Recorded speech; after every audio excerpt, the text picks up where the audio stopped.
max. Lakers are going to get free agents. And I'm doing a victory lap like you haven't seen. Folks, I'm telling my kids, guys, I nailed this take. It was so good. And they look at me, Dad, can we go get gelato? Yeah, like, can we go get some ice cream? They don't care. And then I text the staff here, this might have been my greatest take in 2024. Feeling good.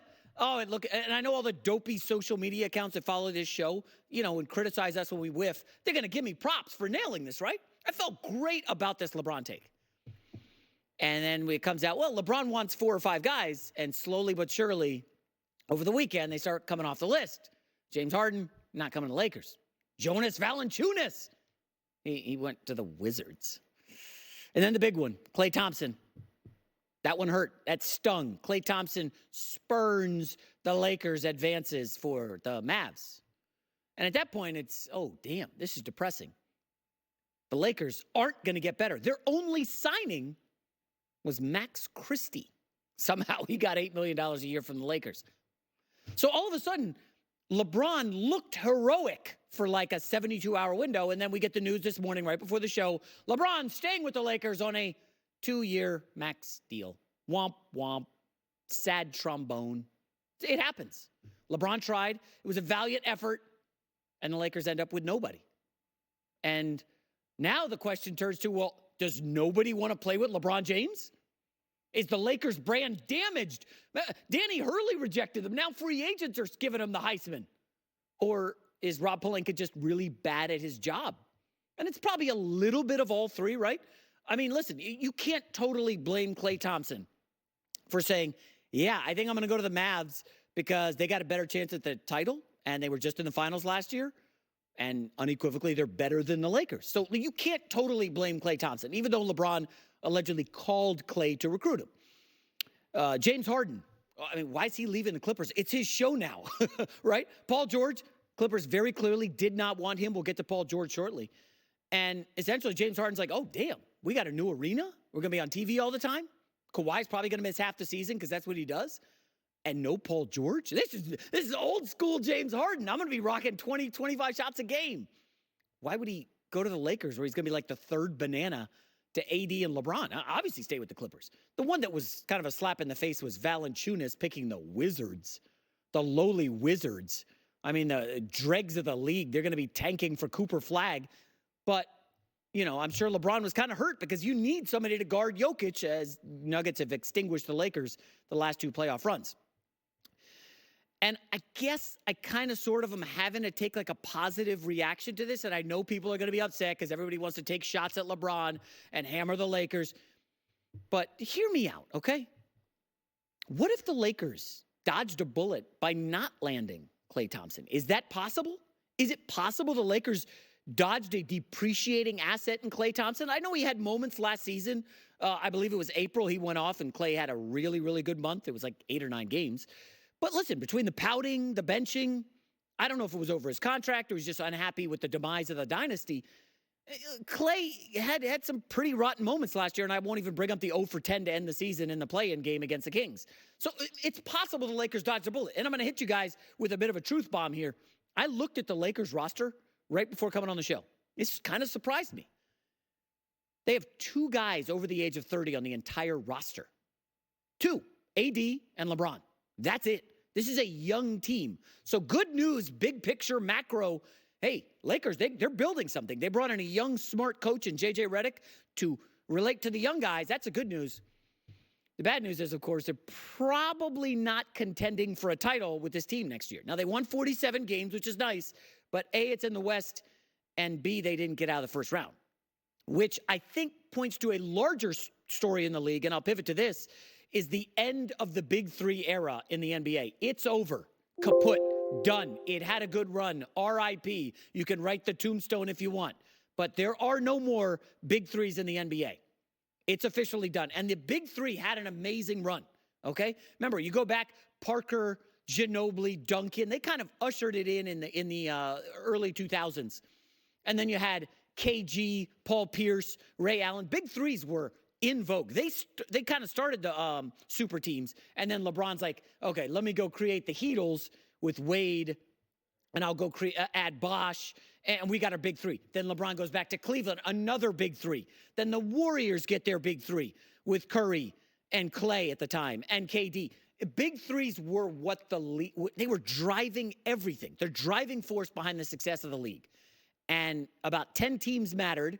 And every summer you'd see fans of about those 10 teams. How can we rejigger the roster so we can add a third star and, become one of the super teams in the league? Super teams were hot.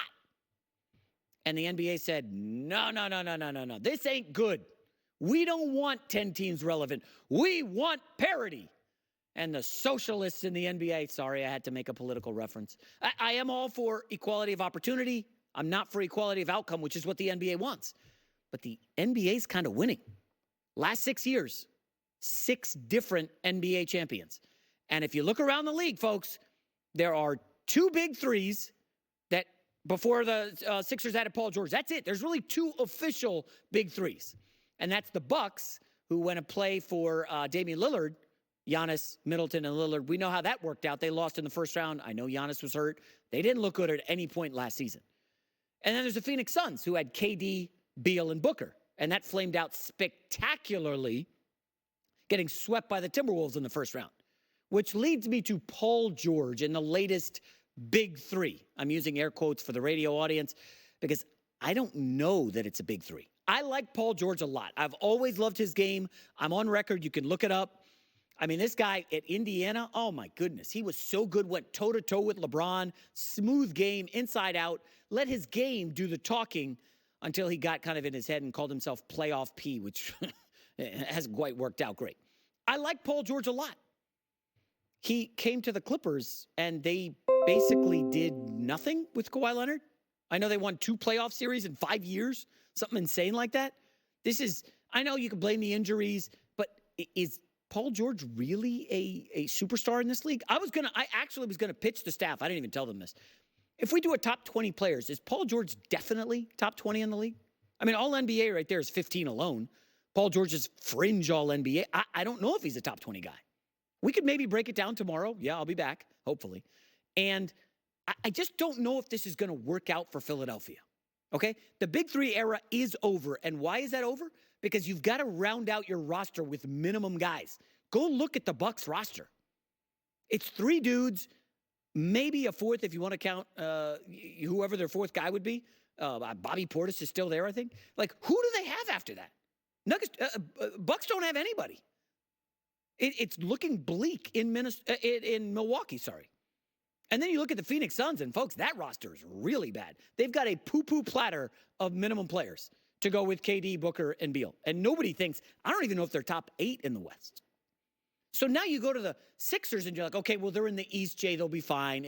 And also, Tyrese Maxey is young and ascending, and Tyrese Maxey is a nice player. Paul George, really good wing. I don't know if he's a top 20 player. And then there's Joel Embiid, who was the MVP 2 years ago. And we know he's a terrific player. He's always hurt. By the way, Paul George and Joel Embiid, 2 of the most injured players in the last 5 years in the NBA playoffs. So you're telling me that's a big three? I won't even get into the machinations of what was the Paul George market like? Well, the Knicks could have had him and said, no, we're good. We're going to go with no-time all-star Mikal Bridges and bet on chemistry over star power. And, allegedly the Clippers were talking to the Warriors about trading Paul George there. But then it comes out that the Clippers were never serious. They're not keeping Paul George in the West. So if you take the Warriors out and the Knicks said no, and the Orlando Magic, they had the cap space and all of a sudden they use it on KCP. Seriously, they gave him $66 million.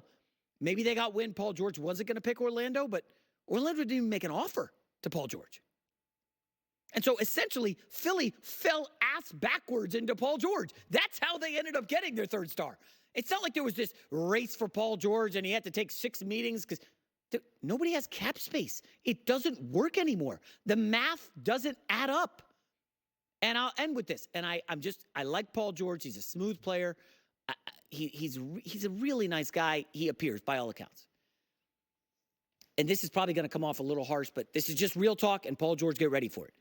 In all the big threes that we've seen that come up short, somebody is the fall guy.